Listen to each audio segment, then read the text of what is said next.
Hello ಮಕ್ಕಳೇ, welcome back to my channel. ಇವತ್ತಿನ ವಿಡಿಯೋದಲ್ಲಿ ನಾವು 6ನೇ ತರಗತಿಯ ಕನ್ನಡ ಪುಸ್ತಕವಾದ ಸಿರಿ ಕನ್ನಡ ಭಾಗ 1 ಈ ಪುಸ್ತಕದಲ್ಲಿನ ಮೊದಲನೆಯ ಅಧ್ಯಾಯ ದೊಡ್ಡವರ ದಾರಿ. ಓಕೆ, ಪಾಠ 1 ದೊಡ್ಡವರ ದಾರಿ. ಈ ಪಾಠವನ್ನು ನಾವಿವತ್ತು ವಿಸ್ತಾರವಾಗಿ ತಿಳಿದುಕೊಳ್ಳೋಣ ಮಕ್ಕಳೇ. ಓಕೆ, ಇದನ್ನು ಬರೆದವರು ಬೇಗೋ ರಮೇಶ್. ಓಕೆ, ಇದನ್ನು ಬರೆದವರು ಬೇಗೋ ರಮೇಶ್ ಅವರು. ಓಕೆ, ಇದು ಯಾರ ಬಗ್ಗೆ ಇದೆ ಅಂದರೆ ಡಾಕ್ಟರ್ ರಾಜೇಂದ್ರ ಪ್ರಸಾದ್. ಓಕೆ, ಇವರ ಬಗ್ಗೆ ಇದು ಒಂದು ಪಾಠ ಇದೆ ಮಕ್ಕಳೇ. ಇದನ್ನು ನಾವು ಇವತ್ತು ಓದೋಣ.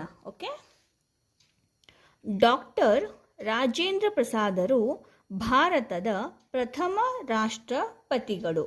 ಓಕೆ, ಇವರು ನಮ್ಮ ಭಾರತದ ಫಸ್ಟ್ ಯಾರು ರಾಷ್ಟ್ರಪತಿಗಳು. ಓಕೆ, ರಾಷ್ಟ್ರಪತಿಗಳು ಇವರು. ಅತ್ಯಂತ ಉನ್ನತ ಸ್ಥಾನಕ್ಕೇರಿದ್ದರೂ ಸರಳ ಜೀವನ ನಡೆಸಿದವರು.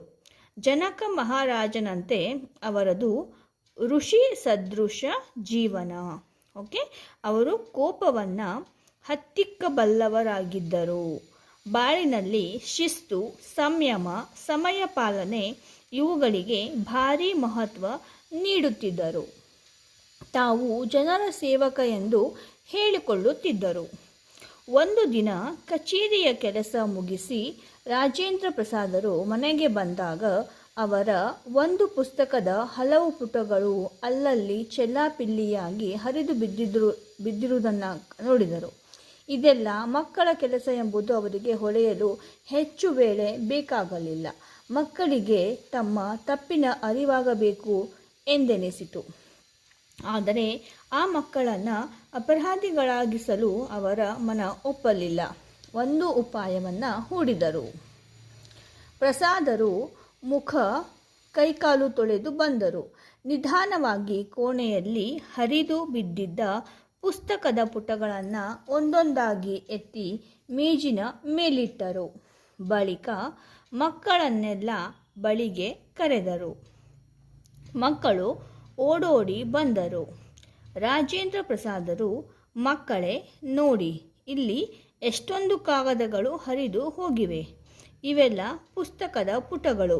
ನಿಮ್ಮಲ್ಲಿ ಯಾರು ಯಾರು ಎಷ್ಟೆಷ್ಟು ಪುಟಗಳನ್ನು ಹರಿದಿದ್ದೀರೋ ಅವರಿಗೆ ಆ ಪುಟಗಳ ಸಂಖ್ಯೆಗನುಗುಣವಾಗಿ ಕಾಸು ಕೊಡುತ್ತೇನೆ, ಆಗಬಹುದೇ ಎಂದರು. ಮಕ್ಕಳು ಒಬ್ಬರ ಮುಖ ಒಬ್ಬರು ನೋಡಿಕೊಂಡರು.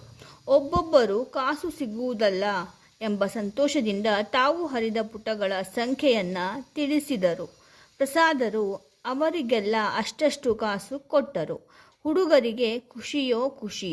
ಆಗ ಪ್ರಸಾದರು, ನೋಡಿ ಮಕ್ಕಳೇ, ಪುಸ್ತಕಗಳು ಜ್ಞಾನ ಭಂಡಾರ, ನಮ್ಮ ತಿಳುವಳಿಕೆಯನ್ನು ಹೆಚ್ಚಿಸುವ ಆಕರಗಳು. ಪುಸ್ತಕದ ಪುಟಗಳನ್ನು ಹರಿದು ಹಾಕುವುದು ಒಳ್ಳೆಯ ಅಭ್ಯಾಸವಲ್ಲ, ತಿಳಿಯಿತೆ ಎಂದು ಮಕ್ಕಳಿಗೆ ತಿಳಿಯುವಂತೆ ಹೇಳಿದರು. ಮಕ್ಕಳಿಗೆ ತಮ್ಮ ತಪ್ಪಿನ ಅರಿವಾಯಿತು.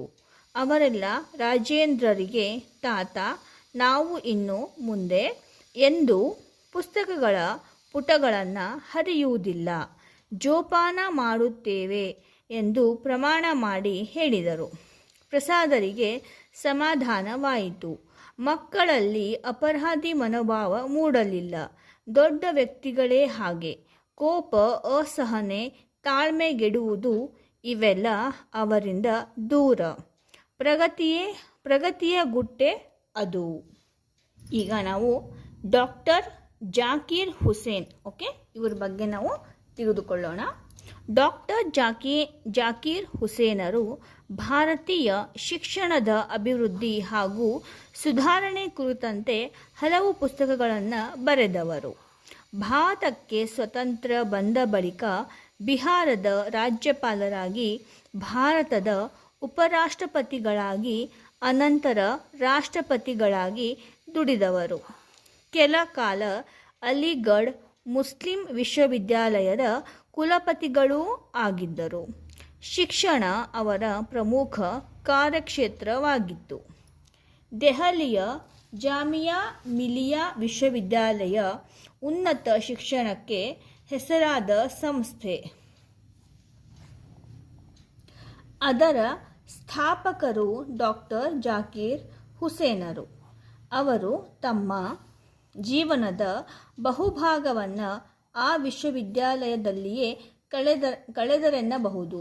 ಅಲ್ಲಿನ ಒಂದು ಘಟನೆ ತುಂಬ ರೋಚಕವಾಗಿದೆ.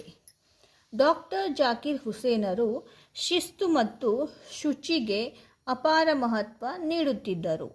ಎಲ್ಲ ವಿದ್ಯಾರ್ಥಿಗಳು ಪ್ರತಿನಿತ್ಯ ಶುಚಿಯಾದ ಬಟ್ಟೆಗಳನ್ನು ಧರಿಸಿ ಕಾಲೇಜಿಗೆ ಬರಬೇಕು ಹಾಗೂ ಕಾಲಿಗೆ ಹಾಕಿದ ಬೂಟುಗಳನ್ನು ಚೆನ್ನಾಗಿ ಪಾಲಿಷ್ ಮಾಡಿರಬೇಕು ಎಂದು ಹೇಳುತ್ತಿದ್ದರು.